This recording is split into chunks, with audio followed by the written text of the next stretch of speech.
Bonjour à toutes et tous et bienvenue dans la grande interview. Aujourd'hui, nous avons l'honneur d'être reçus dans le palais présidentiel de la République de Guinée-Bissau. Et pour m'accompagner dans cette interview, Siké de For You Media. Bonjour Siké. Bonjour Antoine.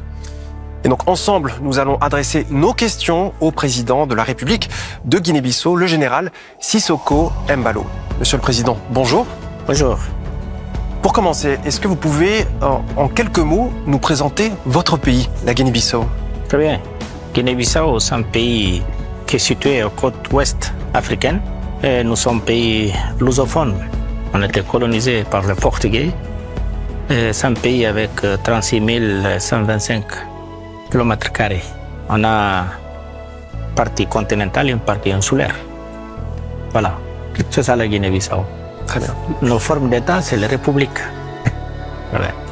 La République de Guinée-Bissau. Monsieur le Président, nous allons poursuivre notre entretien et commencer peut-être par une actualité phare. Il y a quelques mois, Monsieur le Président, des informations faisaient état de ce que vous n'allez pas briguer un nouveau mandat à la tête du pays. Vous allez confirmer ou pas. Mais il y a seulement quelques jours, vous annonciez votre candidature pour la prochaine présidentielle.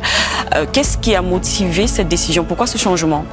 Effectivement, j'avais pris cette décision, je l'avais annoncée.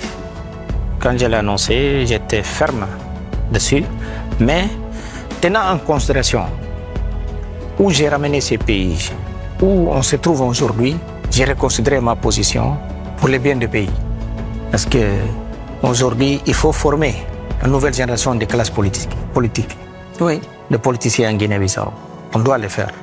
Donc, en faisant juste un mandat et partir, je pense que j'aurais trahi mes propos et mon pays. Vous pensez que ceux qui sont là actuellement ne sont pas un modèle? Vous Non. parlez de formation de... Je pense que vous savez que quand j'ai pris les fonctions de président de la République, trois choses que j'ai fait qui sont très importantes.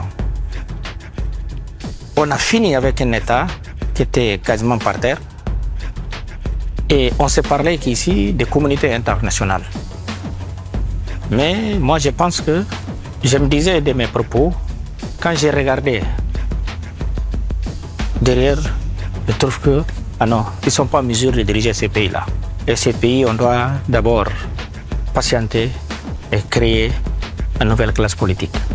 Et ça va juste arriver avec mes deux mandats. C'est pour cela que j'ai reconsidéré ma position. Parce que après, j'ai eu des pressions quand même. Pourquoi j'avais décidé celui-là? J'ai dit non.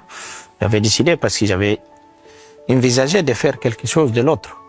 Mais après quelques réflexions, j'ai pris cette décision que je pense est très importante pour la République de Guinée-Bissau.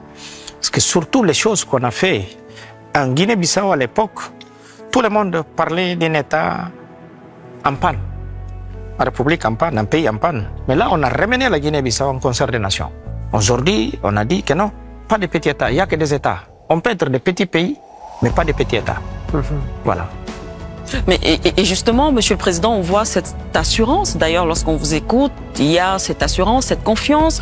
Et lorsque vous annonciez votre candidature, vous avez d'ailleurs affirmé, peut-être pour narguer, peut-être l'opposition, que vous allez gagner d'ailleurs dès le premier tour. Mais qu'est-ce qui vous assure cette assurance? C'est le bilan. Le bilan. Le bilan parle pour vous. Ah oui, c'est le bilan qui court par... Et même, il n'y a pas d'opposants ici. Il y a des gens qui aiment parler. Mais nous, on n'a pas de vrais opposants. Non. Des opposants qui, tu sais, les employés, c'est politiciens. Non. Moi, avant d'être politicien, j'ai travaillé. J'ai travaillé, j'avais une maison, j'ai une voiture, et j'ai une famille.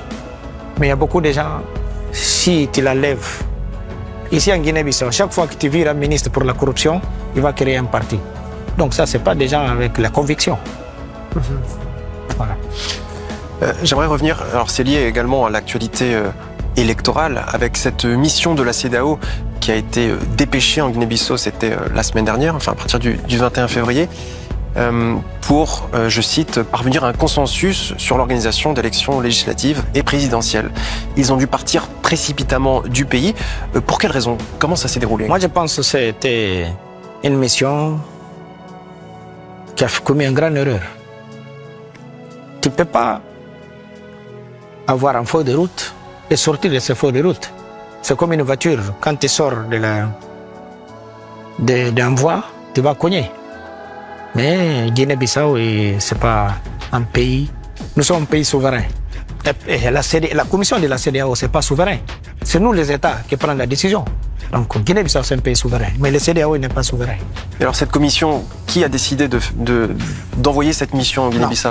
Nous, pendant notre sommet, on a décidé, et moi-même j'ai donné mon accord, d'envoyer une mission en Guinée-Bissau pour venir voir qu'est-ce qui se passe. C'est normal. Moi, j'étais président en exercice. Donc, et cette mission est venue. Je l'ai acceptée, mais sur une condition, en respectant la loi et la constitution de Guinée-Bissau, qui est au-dessus de la CEDEAO. Ils n'ont pas fait ça, donc je les ai renvoyés. Et c'est ça, pour vous, la violation justement de la feuille de route, c'était l'élément essentiel? Absolument. Et ils sont partis loin. Ils n'étaient pas mandatés pour ça.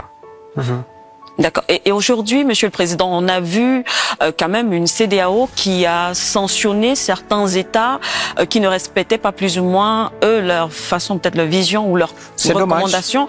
Est-ce que vous ne craignez pas des représailles ou une pression de la CEDEAO? Moi? Oui, Monsieur le Président. Ah non. Contre la Guinée-Bissau, bien sûr. Non, ça, c'est pas possible. C'est pas possible, même c'est pas envisageable. Et c'est même pas sur la table pour discuter cela. Et moi, qu'est-ce que je fais? Je le fais en tenant en considération les principes même de la CEDEAO. Guinée-Bissau, c'est parmi les membres fondateurs de la CEDEAO. Et nous, la CEDEAO, c'est nous. C'est pas des petits fonctionnaires qui vont venir dicter qu'est-ce qu'on doit faire. Non, non, ça, jamais. Avec moi.